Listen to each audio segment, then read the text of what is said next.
शहर की central library में सुबह की पहली किरण अभी उतरी ही थी। किताबों की महक और गहरी खामोशी में आज एक अनजाना डर घुला था। राम भरोसे, बूढ़ा चौकीदार, रोज की तरह दरवाजा खोलता हुआ अंदर आया। वह धीरे धीरे रैक के पास पहुंचा, हर चीज को गौर से देखता हुआ। लाइब्रेरी से उसका गहरा लगाव था। हर किताब उसे अपने बच्चे जैसी लगती थी। इतिहास सेक्शन के पास उसकी नजर एक मेज पर पड़ी। एक आदमी कुर्सी पर सिर झुकाए बैठा था। राम भरोसे को लगा शायद कोई पाठक सो गया है। उसने धीरे से पुकारा, साहब, सुबह हो गई है। कोई जवाब नहीं आया। उसने कांपते हाथों से कंधा छुआ।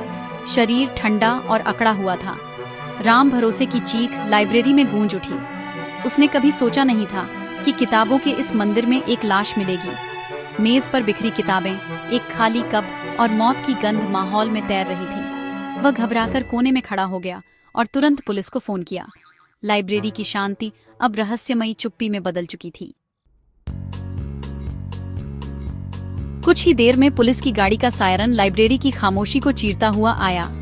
इंस्पेक्टर अन्वेषा सिंह, अपनी तेज नजर और सूझबूझ के लिए मशहूर, मौके पर पहुंची। उन्होंने इलाके को सील करने और फोरेंसिक टीम बुलाने का आदेश दिया। अन्वेषा ने दस्ताने पहनकर लाश और मेज की हर चीज का बारीकी से मुआयना किया। खुली किताब, खाली कप, बिखरे कागज। उन्होंने राम भरोसे को बुलाया। इस आदमी को जानते हो? राम भरोसे बोला, नाम नहीं जानता, पर रोज आते थे, पुराने अखबार पढ़ते थे। अन्वेषा ने उसकी बातों को ध्यान से सुना और नोट्स बनाए। उन्होंने टीम को आदेश दिया, हर कोने की तलाशी लो, हर किताब जांचो और कल शाम मौजूद हर व्यक्ति से पूछताछ करो। किताबों के इस जंगल में सच कहीं छिपा था और अन्वेषा उसे बाहर लाने के लिए तैयार थी। जांच के दौरान फोरेंसिक अधिकारी ने अन्वेषा को बुलाया। मृतक की किताब में एक छोटा सा कागज छिपा था। उस पर कांपती लिखाई में सिर्फ 3 शब्द थे, मत बोलो सच। ये शब्द धमकी या चेतावनी जैसे थे। क्या मृतक ने खुद लिखा या किसी ने उसे दी थी? अन्वेषा के दिमाग में सवालों का तूफान था। क्या जयप्रकाश कोई बड़ा सच जानता था? उन्होंने पर्ची को सबूत के बैग में रखा और हैंडराइटिंग एक्सपर्ट को भेजा। अब यह केस साधारण मौत नहीं, गहरी साजिश की ओर बढ़ चुका था। अन्वेषा ने तय किया, वह इस चुनौती को स्वीकार करेगी, सच को बाहर लाएगी। अगला कदम था सीसीटीवी फुटेज देखना। अन्वेषा ने 24 घंटे की रिकॉर्डिंग खंगाली। फुटेज में मृतक, जिसका नाम बाद में जयप्रकाश पता चला, शाम को लाइब्रेरी में दाखिल होता दिखा। कई लोग आते जाते दिखे, पर कोई संदिग्ध हरकत नहीं। लाइब्रेरी बंद होने पर सब चले गए। जयप्रकाश वहीं रह गया। अचानक एक व्यक्ति बार बार जयप्रकाश की ओर देखता दिखा। उसने किताब से चेहरा छिपाया, फिर चुपके से जयप्रकाश के कप में कुछ मिलाया। कुछ मिनट बाद वह व्यक्ति निकल गया। सब कुछ इतनी सफाई से हुआ कि पहली नजर में शक न हो।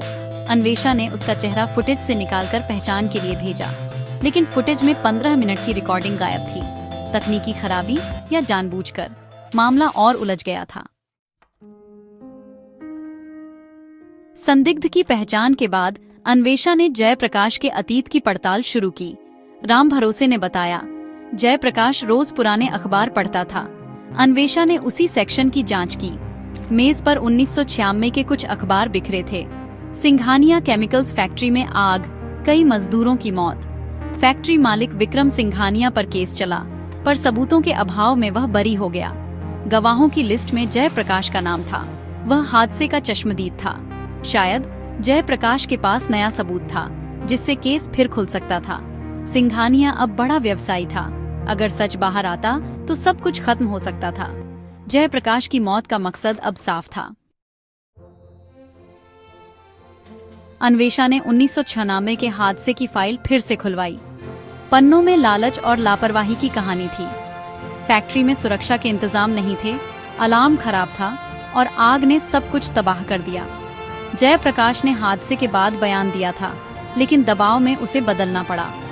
सिंघानिया ने पैसे और ताकत से सबूत मिटाए, गवाह खरीदे। जयप्रकाश सालों तक इस बोझ के साथ जीता रहा। अब वह सच बाहर लाना चाहता था। मजदूरों के परिवारों से बात कर अन्वेषा को पता चला, जयप्रकाश केस फिर खोलना चाहता था। शक अब पूरी तरह सिंघानिया पर था। मौत को प्राकृतिक दिखाने के लिए धीमे झर का इस्तेमाल हुआ था।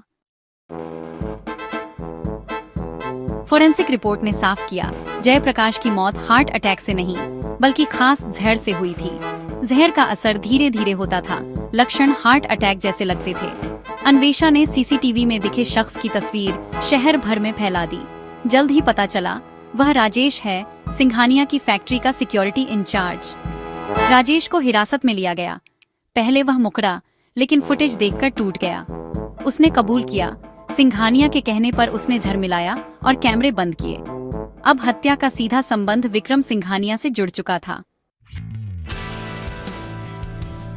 राजेश के कबूलनामे के बाद सिंघानिया की गिरफ्तारी के लिए सबूत काफी थे, लेकिन अन्वेषा को जयप्रकाश का असली सबूत चाहिए था। उसे लगा जवाब लाइब्रेरी में ही छिपा है।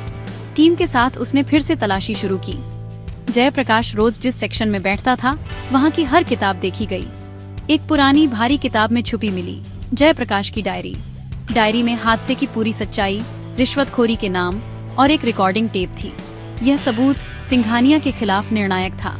किताबों के पन्नों में छुपा सच आखिरकार सामने आ गया था। डायरी और रिकॉर्डिंग के साथ सिंघानिया के बचने का कोई रास्ता नहीं था।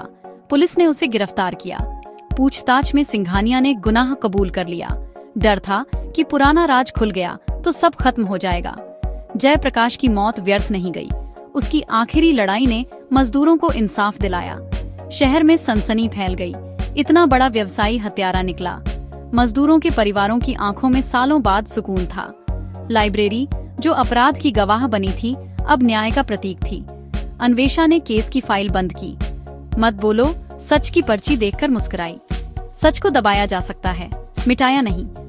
न्याय की सुबह शहर की हवा में ताजगी थी।